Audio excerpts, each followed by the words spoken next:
My inspiration when I'm setting normally evolves when I'm setting. I don't think too much about it beforehand. Every now and then I might have come up with a move or seen something and thought, oh, I could do something else with that. Often the holds start the process of creating the boulder. I really want to create amazing competitions, things that people want to watch. That's what makes climbing better. It doesn't matter that the athletes enjoyed it because there's 6 people and there's 6,000 people stood in the audience that are there because they love climbing too. And if they're not enjoying it, then that's not going to push climbing forward.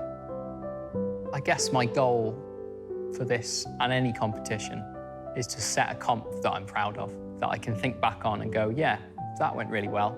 People enjoyed watching that. The climbers enjoyed climbing. The field was split really well. If you can get all of those things right, that's like the perfect competition.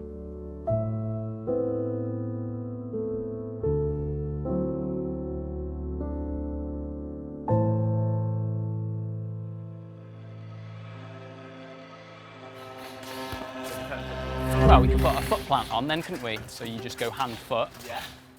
You want to put a jogging jug up there so I can get off the big ladder and pull on that hold with a fresh hand. British Bouldering Championships are the most prestigious event in the UK. It's what all of the competitors strive to become, British champion. We find ourselves with an incredibly stacked field. There are literally a dozen people in both categories who are physically capable of becoming British champion and winning the event. Competitors go through a number of different rounds throughout the competition, culminating in the top 6 in the final round, all battling it out to become British champion. As the chief route setter for this year's British Bouldering Championships, I'm going to try and make sure that the comp is quite rounded. You don't want a competition where every boulder is a balancy slab or every boulder is a massive coordination dyno, because you want to find the best all-round climber. You don't just want to find whoever's really good at jumping. When I had my foot up high, that move was all right because you could sort of lock in a deep flag, but on that, I got the foot really high. It made that move quite hard. At the end of the day, when the comp is about to start, that everything works together cohesively and will give a good competition. Before I thought it was a bit relaxed in that middle section, but now I think you have to... And they'll be all right on that. It's just my skin, it's wet. They'll be good on that. Just ladder me in. We're talking about minor fractions of a percentile difference between the caliber of these athletes. They are all incredible. What this event really comes down to is the boulders that they are presented with and whether they can figure them out in time, keep their emotions in check, and get to the top.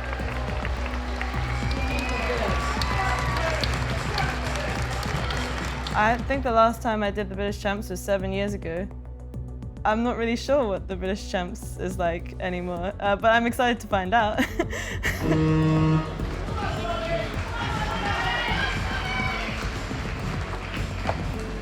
Climbing, and particularly competition climbing, is changing. It's a real mix of skill sets required. Generally speaking, there are 2 curves on the graph. You've got your physical ability and you've got your technical ability. And what this does is split the field evenly. You're going to have the very seasoned competitors like Michaela, who, whilst being out of action for the past 7 years, has an extremely high skill set and a few wily tricks up her sleeve. And on the other side, you have the younger competitors coming through, like Zoe Petermans and Molly Thompson-Smith, both super strong physical climbers and currently competing on the World Cup circuit.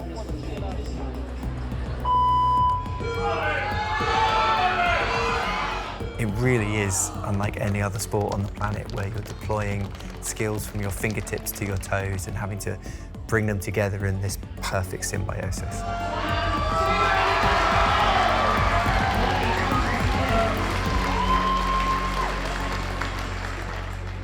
I'm not going just to sort of have a laugh. Like, I'm definitely still trying to be competitive and like compete at the highest level, but I can understand that there are other things that are worthwhile about that, as opposed to just winning. Putting yourself on a stage in front of people and challenging yourself in that way. Like, I love being in the stress. I love having these crazy moments, and I really feed off of that. And if I don't get that, it makes me a bit sort of like anxious in a way. It's not so much about, needing to like make goals and succeed, and I just love to be there.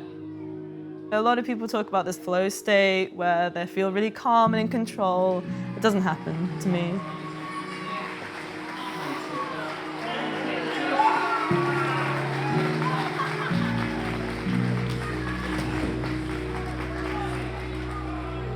I love that feeling. I love it when you do it and you think there's like 100% no chance. I love that feeling. I don't know what I would do without that feeling.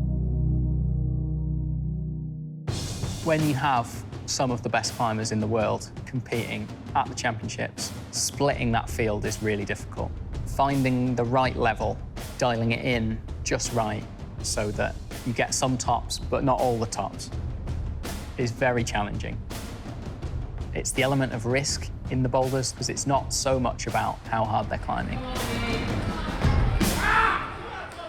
It's more about their mental attitude and how they approach the boulder and their technical ability. And that's actually can be a bit more predictable than their physical level.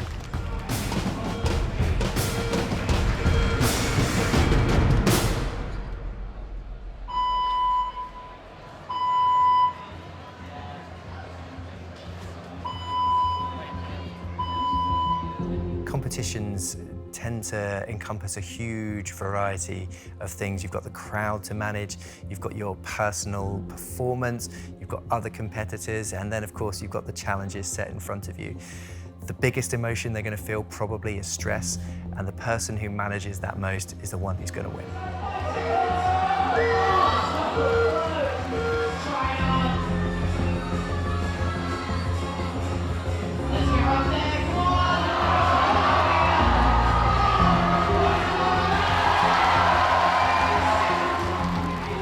Maybe your first event, you haven't got the fear and associated pressure of personal past performance to deal with.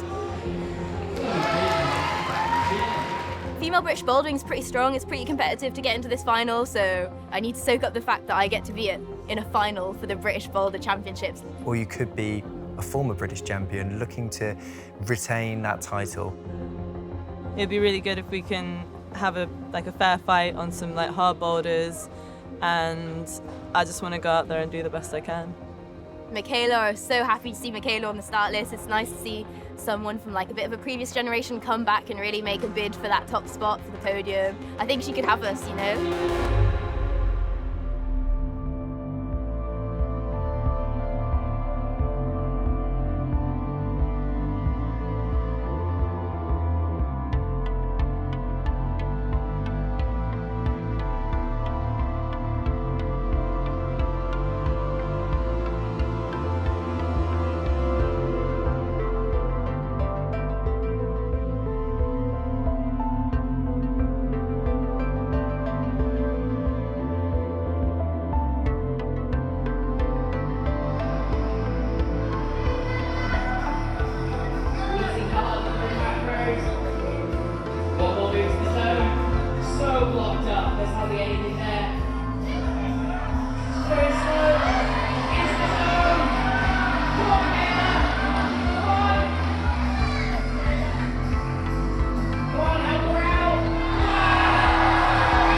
What we saw were incredible performances from all the competitors, but there seemed to be the most hunger and desire within the women's category to become the British champion.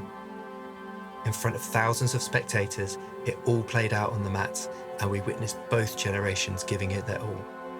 But it was Michaela, the former British champion, after 7 years away, looking stronger and stronger as the finals played out. It was neck and neck, the country's best battling it out for that top spot. Just the slightest of mistakes with this calibre of competition would drastically alter who ends up in that coveted top spot.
The comp was amazing. I'm really proud of the whole route setting team and what we built. The athletes created incredible moments, but Michaela really was on another level. The crowd really responded to Michaela's climbing. You could tell they were all behind her. People will remember that. I really hope that what we do can inspire people. Whether that's someone who's never climbed before to go and have a go, or whether it's some young child going, I want to be up there one day. I hope it makes a difference.